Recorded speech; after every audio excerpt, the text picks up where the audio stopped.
Hello, this is the Overcoming Resistance podcast, and I am your host, Louis Carell, with my co-host, Sean Mahoney. This podcast is about improving both physically and mentally when it comes to training and fitness. Our goal is to share tools that have helped us overcome the resistance we all face inside and outside of training when it comes to achieving our fitness-related goals.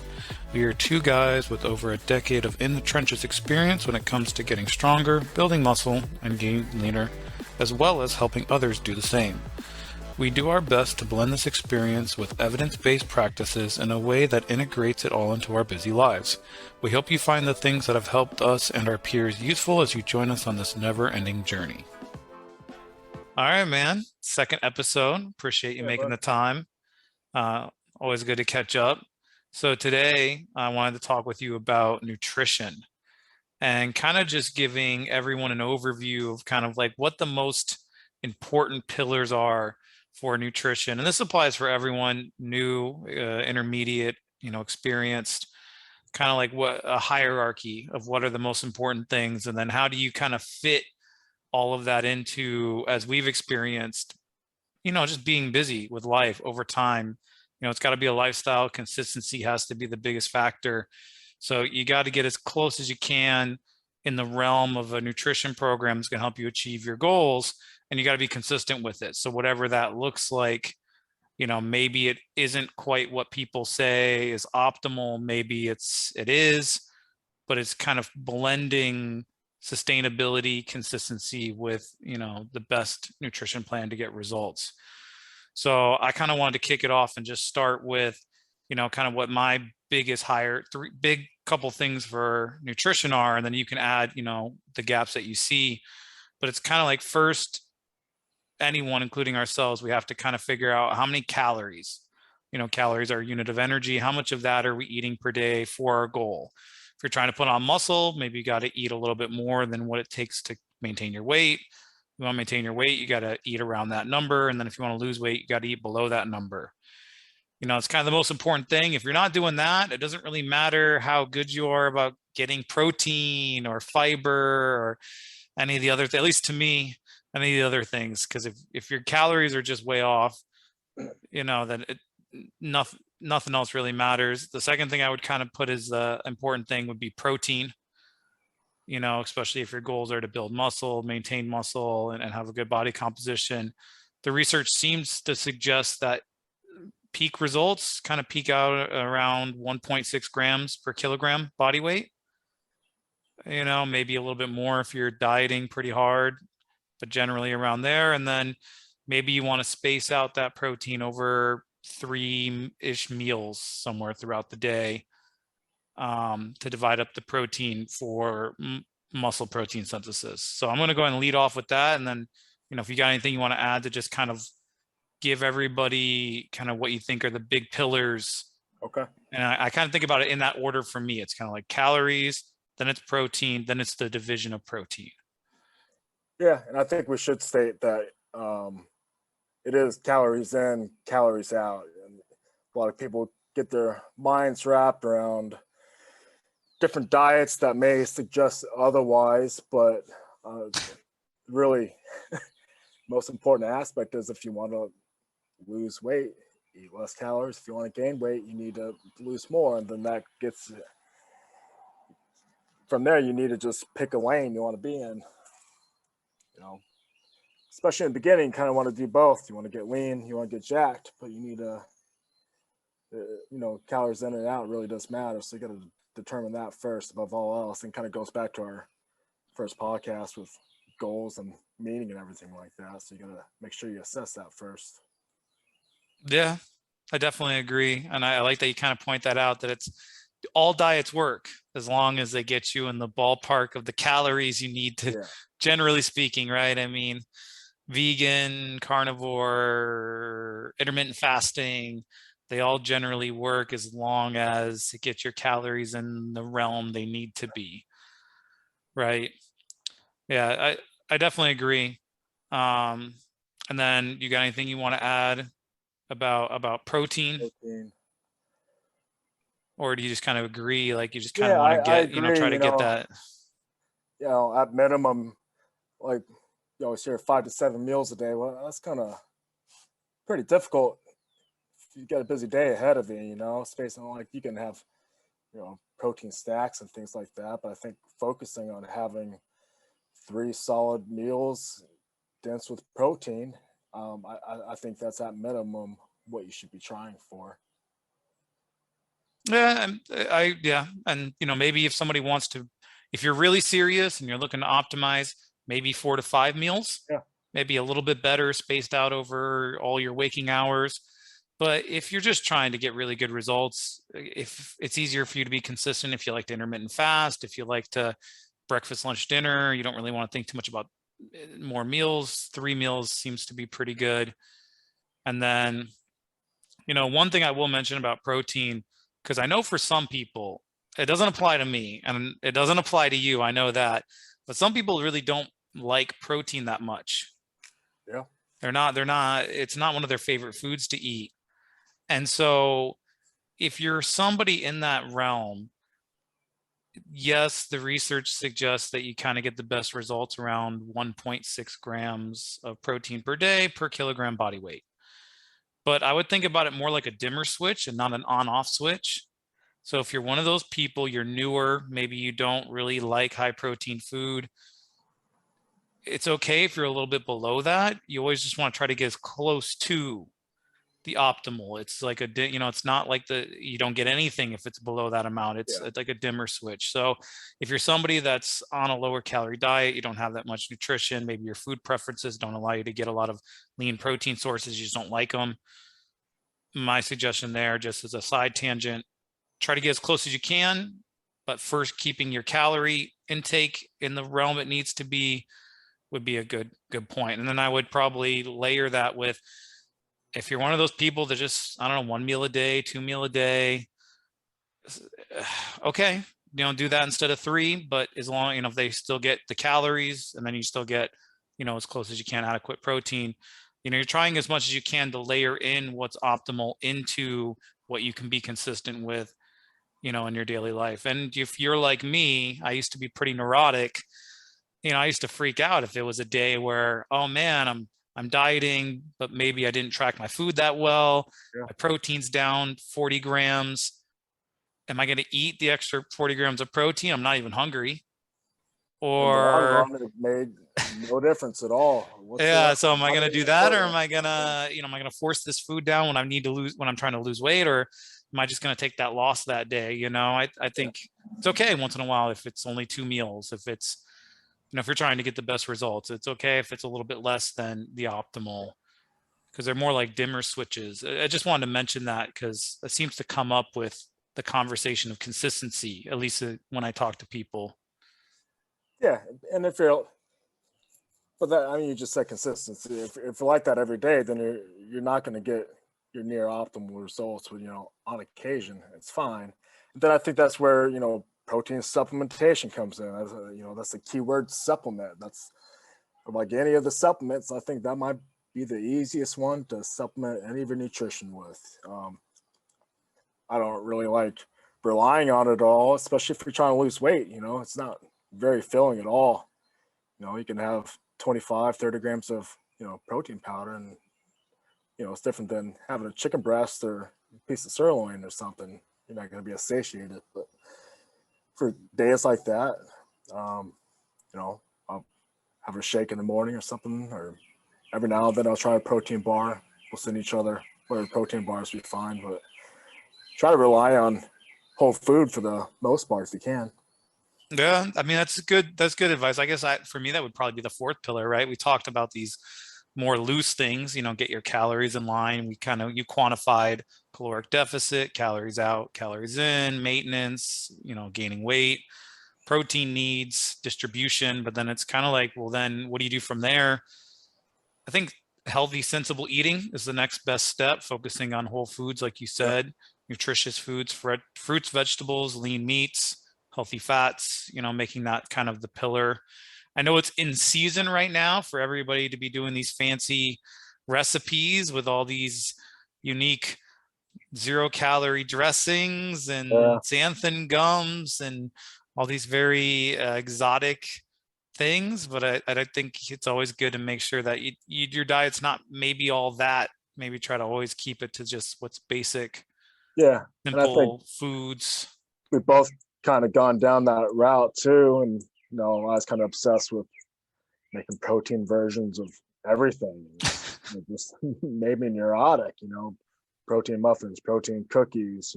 Just xanthan gum galore. Just got tired of I kind think of those having recipes are great. I mean, in the sense of fun, like but not as your consistent daily diet. one-offs. I prefer them more as one-off things. Like Yeah, you want to make a protein ice cream, you're not ready to fully commit to the calories of a full yeah, of Ben and course. Jerry's. Yeah, yeah, You make your substitutes, because if and you're that going can to lose help keep weight, you on track. yeah, but maybe every day you don't want meal one to be, elaborate protein French toast. Meal two, Yeah, protein ice cream full of xanthan gum. Meal, it's like every meal is this yeah, like because it's not super, sustainable if you make it hard. yeah, simple, easy to follow. So I think that's pretty good. I mean, when it comes to carbohydrates and fats, my general take is you don't want to go too low on fats. They're needed for health, hormones, things like that. They're essential. Fatty acids. And I see most places talk about maybe no less than 15-20% of your calories in your diet coming from fat, kind of being the minimum Yeah, I think that's for low. for for like, essential fatty acids. And then from there, if you like a higher fat diet, eat more fats, less carbs to make up the difference in your calories.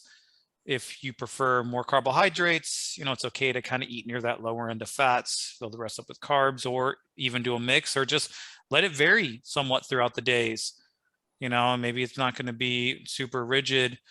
So, I think that gives a good overview of kind of like my personal take on So some of those.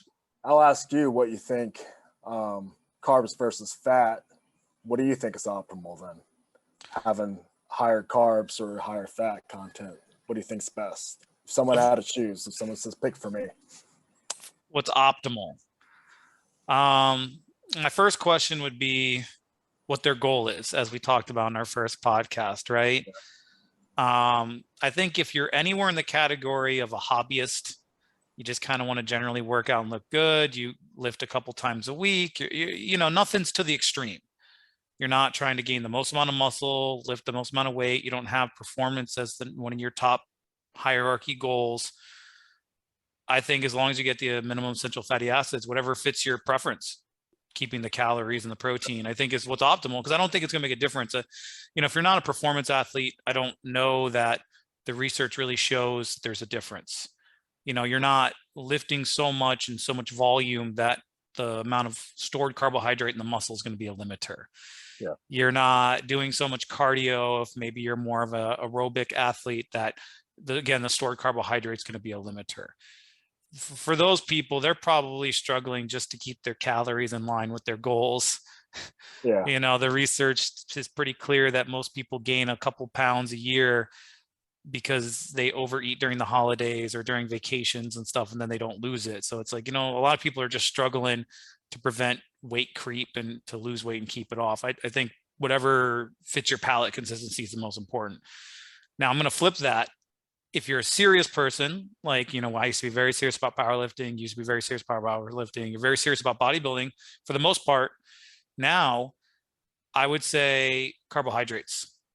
I would maximize the amount of carbohydrates in the diet and probably keep fats closer to that, healthy, but closer to the minimum threshold, because carbohydrates are going to be the stored fuel source behind creatine for lifting. Carbohydrates are the next most important performance nutrient. So yeah, I'd agree. That would be my, I would try to get the carbohydrates, as high as possible. And, my only last thing I would mention is if you're somebody who maybe you're trying to lose weight and you are more of a hobbyist, but you find your energy during your workouts is really struggling, you might also be in the category where I would advise dropping the fats and increasing your carbohydrates too, because you don't have as much energy coming in, right? Yeah, makes sense. But if I'm gonna toss a question over to you because we're talking a lot about weight loss. And so, if you have anything you want to add, we can move on to maybe talking about weight gain. Yeah. Because there's definitely people that are going to have many of the same topics.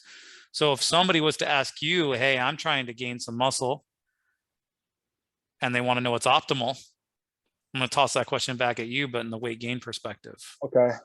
I'll if it's kind of your general hobbyist that wants to gain some more muscle, I'd probably say go ahead and raise your fats a little bit. Really based off preference though, but at some point it's going to be difficult getting calories in to gain weight. So I would say if you prefer carbs, get in carbs, and then once it becomes difficult to eat, start raising fats up a little bit. But I think that's kind of the advice I would give someone more intermediate to advanced as well.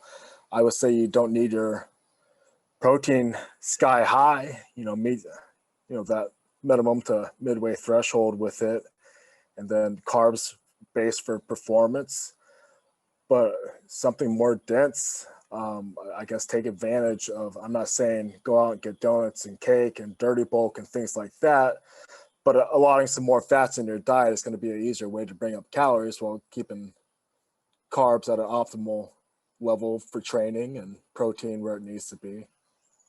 Yeah, I would agree with that. I think that's great advice. Get your carbohydrates as you can comfortably. And then of course comes right back to, doesn't really matter how great your diet is if you don't have the calories, right? Yeah. In the realm of where they need to be. So then you would adjust from there.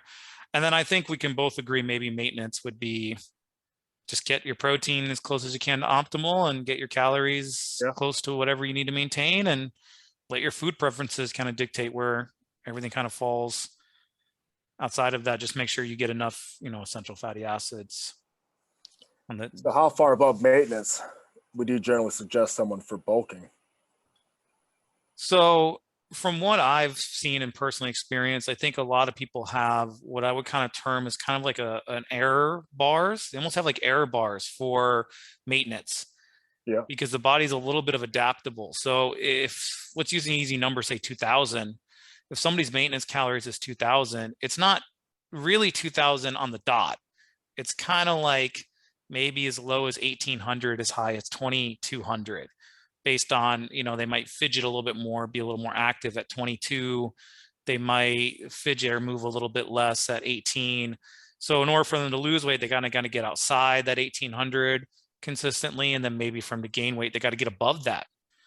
That's the way I usually think about it, because the metabolism and we are adaptable people. Yeah. So with that in mind, I'd probably say around 3. If you're a person who gains weight easily, I'd probably aim for 200. I'd be a little more conservative, see what the scale does, and see, do you not really gain anything? Okay, then increase 100. But if you're somebody who seems to be pretty resistant to weight gain, I would go for about a 300 calorie increase and look for, a pretty not a significant amount of weight gain per month, maybe 1 to 2 pounds over the course of a month if you're a beginner intermediate.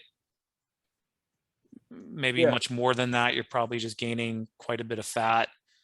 I think that's kind of hard to wrap your mind around too, because I've always thought, earlier on I could gain so much more than that, but it's really not. Even if you look at some of the top bodybuilders, including all the drugs and everything, and compare, the tissue they gained over a span of years, I mean, 1 or 2 pounds a month of just muscles, pretty great. I mean, that's a pretty good goal, which brings me to I told you before, the difference between maintenance and bulking is a Snickers bar. It's not that drastic of a change. About 200. Snickers bar is like 200 to 300 calories, depending on the size you get, right? So I mean, it's kind of right in that.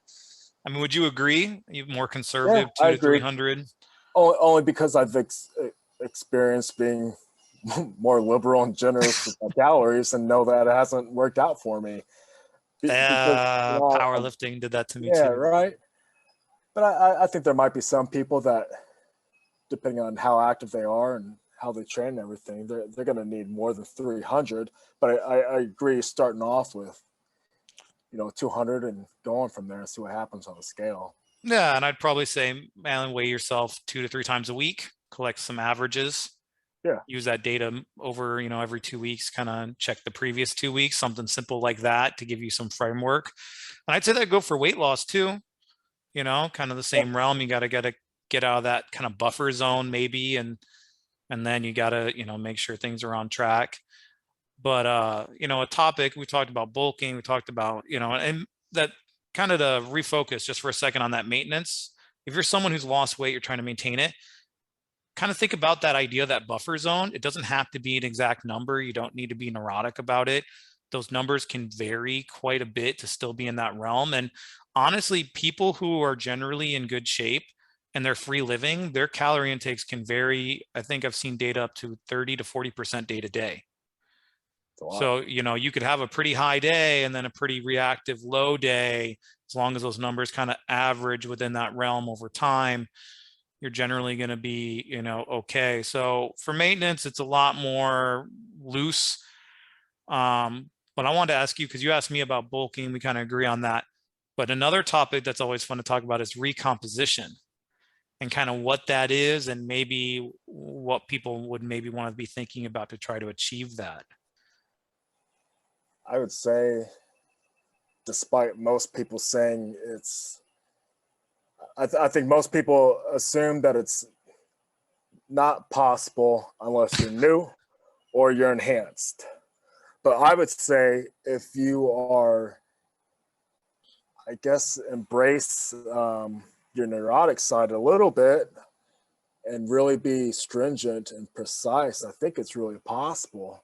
And I've managed it once before. It wasn't sustainable, but I remember 2 summers ago, maybe, I had the ability in my life to really focus on nutrition.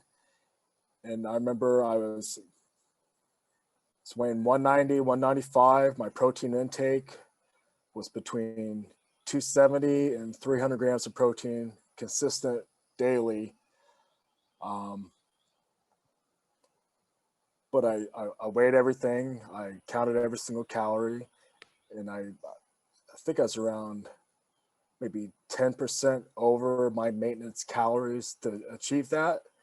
And I maintained my body weight, and I guarantee you I had gained muscle and lost fat because I saw the mirror improvement. So if you're not gaining or losing weight, but you're seeing differences in the mirror, I would call that a successful recomp. But I don't know. What are your thoughts so far? Yeah, so you're a good case example, and I like that. I want to define maybe a recomp for people that aren't familiar. Recomposition, it would be basically losing body fat and gaining some lean tissue at the same time, some muscle, right? We're doing them simultaneously.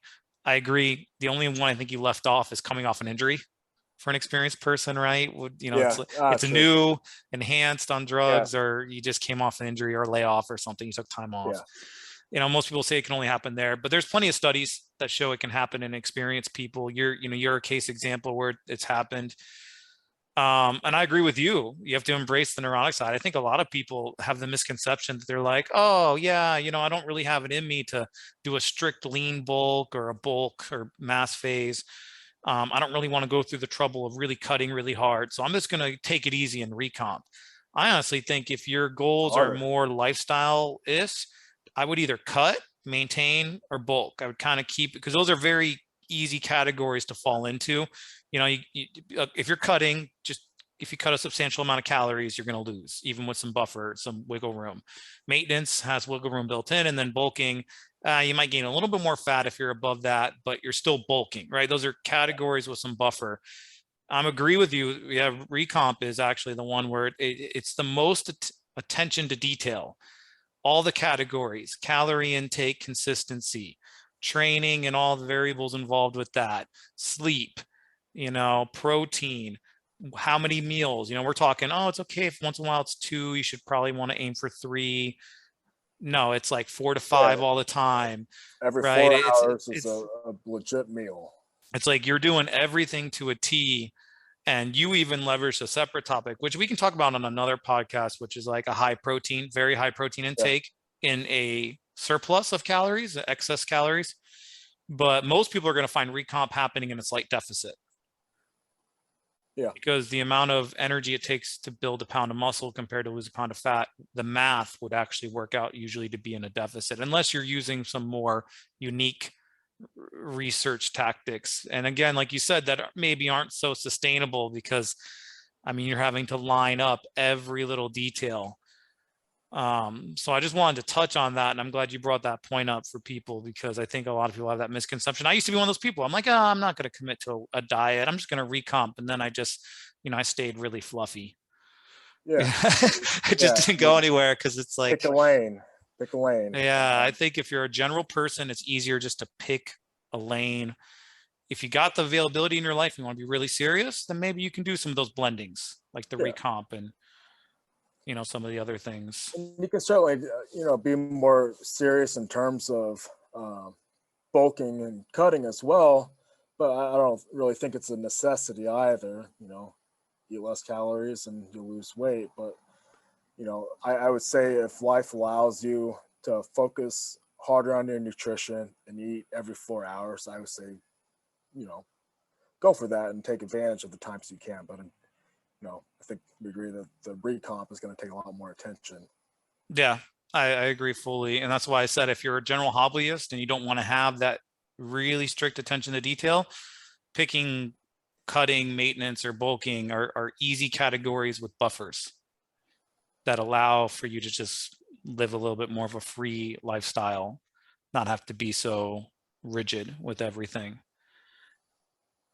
Yeah, so I mean, that's really most of the stuff I wanted to mention. I think that would really benefit. I think it's some of the big picture. It helps a newer person. And if you're an experienced person, the only thing I'd say, and you can add to this because we've been this, is,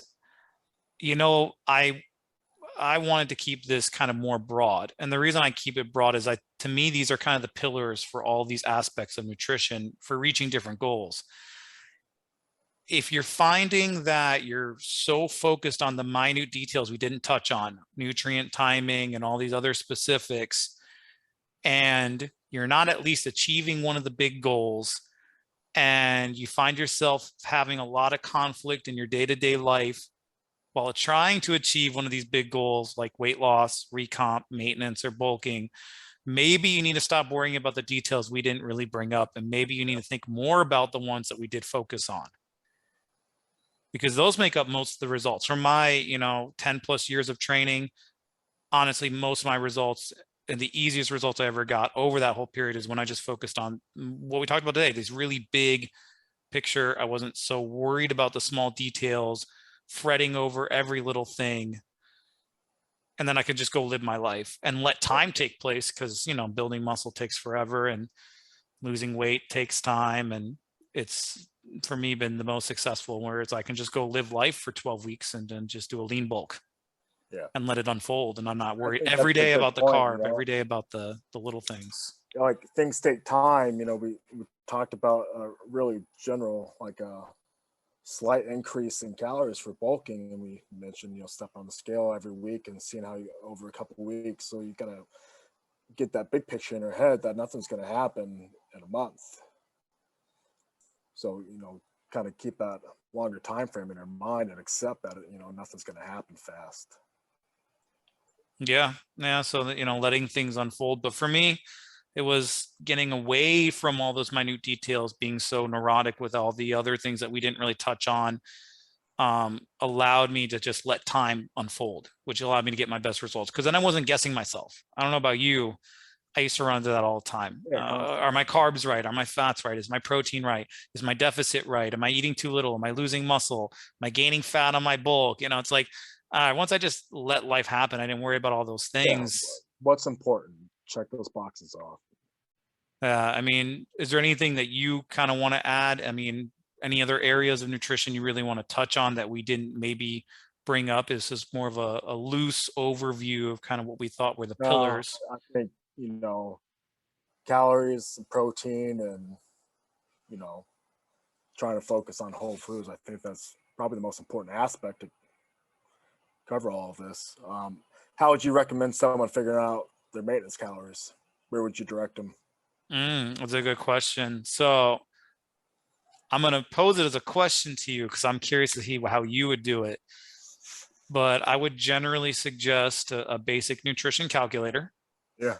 Putting in their information, putting in probably one notch below whatever they think their activity level is.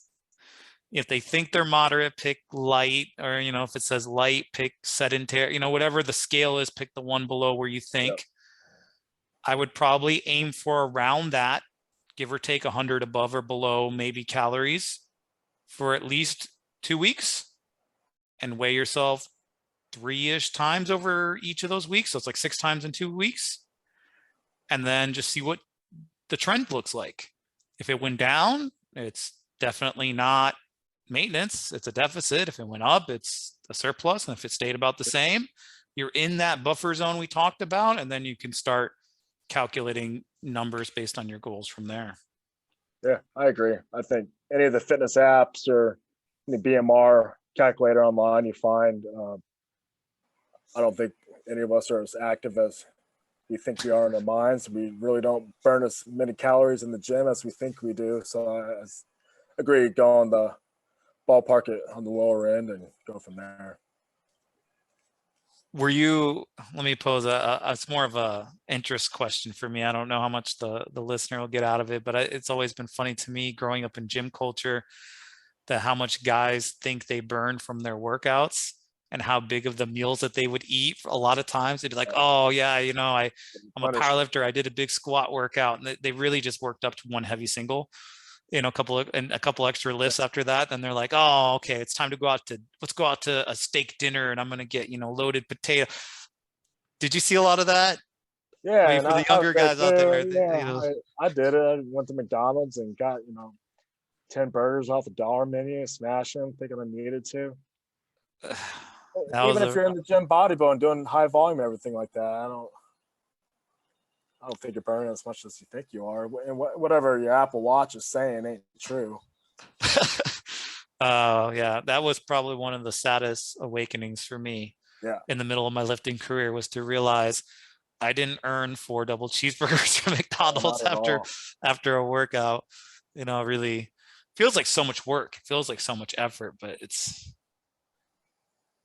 just not. But yeah, man, I think that gives people some frameworks, some big picture things to focus on. Even if you're experienced and you're finding yourself lost in the details, I've been there, you've been there. Maybe it's good to just kind of hone back to just kind of what are the key pillars: calorie balance, getting enough protein or as close as you can consistently, trying to divide that up over, about 3-ish or more sittings per day based on preference, a diet comprised of simple, good, wholesome foods. Kind of those are my big 4. And then everything else from there is just kind of tailoring, as we talked about, towards goals like, lean bulking or maintenance or cutting, or if you want to go down and be real strict, recomp, which we can do a whole podcast if people want to hear about recomp, because that would envelop all of the other details that we purposely did not discuss. Those all actually become relevant. So if anyone wants to hear more about recomping, we can touch on it and actually go down and list all the specifics. And we can touch on your experience and how you did it opposite. You did it in a surplus, where most people would do that in a deficit. If they want to hear about that, we can go into it. I'd be happy to discuss it, because to me, it's fascinating, but it's, like you said, not something that's as consistent or not long term. I mean, maybe, unless you're getting paid to do it and have no job, and it's not the easiest on everyday life. And I think focusing on the big pillars we talked about is what we need to focus on to be able to be sustainable year round. Even perfect point. Yeah, I find myself, anytime I'm not doing a serious diet related goal, what we talked about are the things, those are the habits that I just fall into. Yeah, that keep me going on. So all right, perfect. Cool, man. Thanks so much, man. I'll catch you later. Next one. All right. See you. Bye. Thank you all for listening. If you enjoyed the episode, please leave us a rating and review wherever you are listening, if you are listening to the audio-only version of this podcast. If on YouTube, please like, comment, and subscribe. Please let us know if you did or didn't like the episode, and all feedback is helpful. We will be releasing another episode 2 weeks from now. You can find us at Overcoming Resistance on YouTube and at Overcoming_Resistance on Instagram. Have a great day and take care.